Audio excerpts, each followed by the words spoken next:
Quero ler com você algo hoje. Jeremias 9, 23 e 24 diz assim: Assim diz o Senhor, não se glorie o sábio em sua sabedoria, nem o forte em sua força, nem o rico em sua riqueza. Mas quem se gloriar, glorie-se nisto, em compreender e me conhecer, pois eu sou o Senhor e ajo com lealdade, com justiça, com retidão sobre a terra, pois é dessas coisas que me agrada. Hoje tivemos uma live pela manhã falando sobre esses dois versículos. Mas eu queria que você se atentara um pouquinho comigo. Antes de Deus falar isso, esses versículos não surgem do nada.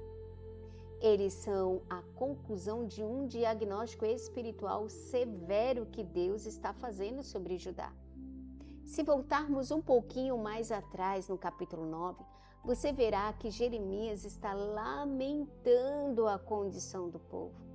Jeremias está denunciando mentira, denunciando engano, denunciando idolatria, corrupção moral, abandono da aliança. O povo ainda estava religioso, ainda tinha templos, ainda fazia cerimônias, mas havia se afastado do Senhor. Judá ainda era um povo religioso. Entende isso? Mas afastado. No versículo 3 do capítulo 9 diz assim: curvam a língua como se fosse o seu arco. A mentira e não a verdade prevalece na terra. O povo havia perdido o amor pela verdade. Você entende isso? No versículo 4 e 5, Deus chega a dizer: guardai-vos cada um do seu amigo. O que quer dizer isso? A situação estava tão degradada que a confiança entre as pessoas havia desaparecido. Mentira se tornou algo normal em Judá. Engano se tornou hábito. Já no versículo 6 do capítulo 9, diz que eles vivem no meio do engano e pelo engano recusam conhecer-me, conhecer a Deus. Observe essa expressão aqui, recusam conhecer-me. Aqui encontramos a chave do capítulo. O problema principal não era apenas moral em Judá, era teológico, era espiritual. O povo não queria conhecer Deus de verdade, você entende isso? E isso era o grande problema de Judá. Muitas vezes pensamos que o pecado começa com atitudes erradas, mas Deus mostra aqui em Jeremias algo mais profundo.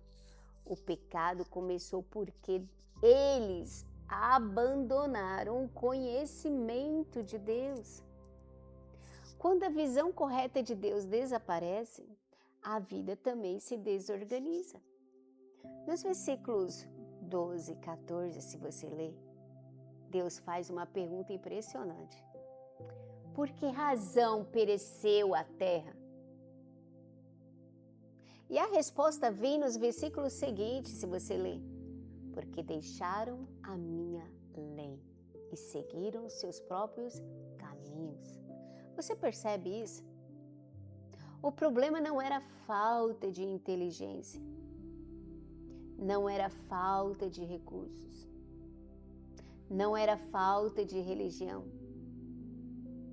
O problema era o afastamento de Deus. E após mostrar toda a corrupção do povo, Deus revela a raiz do problema. O povo estava se gloriando nas coisas erradas que faziam. Por isso Deus declara nos versículos 23 e 24: não se glorie o sábio na sua sabedoria. Por quê? Porque eles estavam confiando na própria inteligência. Depois ele diz: não se glorie na força, porque eles confiavam no poder humano. Depois ele diz: nem se glorie nas suas riquezas. Por quê? Porque confiavam em prosperidade e segurança material. E aí Deus mostra o contraste. Vocês estão buscando glória nas coisas erradas.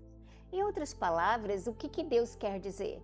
Vocês abandonaram aquilo que realmente importa. É como se Deus dissesse assim: o problema de Judá não é apenas a idolatria, não é apenas a mentira e o engano que vocês estão vivendo, não é apenas a corrupção. A raiz de tudo isso que vocês estão vivendo é porque deixaram de me conhecer. Por isso os versículos 23 e 24 são tão poderosos para nós. E hoje falamos sobre isso na live pela manhã. Se você não assistiu, te convido a assistir aqui no canal. Começamos a série Como Conhecer a Deus. Quem é Deus? Todos os dias, a partir das 5h30, está tendo essa série aqui maravilhosa. Se você gosta desse assunto, se aprofundar nas escrituras, já segue o canal aqui e vai lá todas as manhãs, a partir das 5h30. Os versículos 23 e 24 são tão poderosos. Eles não são apenas um conselho, são um remédio para toda a crise espiritual da nação. Perceba que Deus, ele não começa corrigindo o comportamento. Ele começa corrigindo o objeto da glória humana, a idolatria do coração. Porque aquilo em que nós gloriamos revela aquilo em quem confiamos. E aquilo em que confiamos revela quem realmente governa o nosso coração. Hoje eu te pergunto, em que você tem se gloriado? Em que você está se gloriando? Na sua capacidade? Na sua experiência? Na sua estabilidade? Ou no privilégio de conhecer ao Senhor? Sabe, a decadência espiritual de Judá começou quando eles deixaram de conhecer verdadeiramente a Deus. Você realmente conhece a Deus?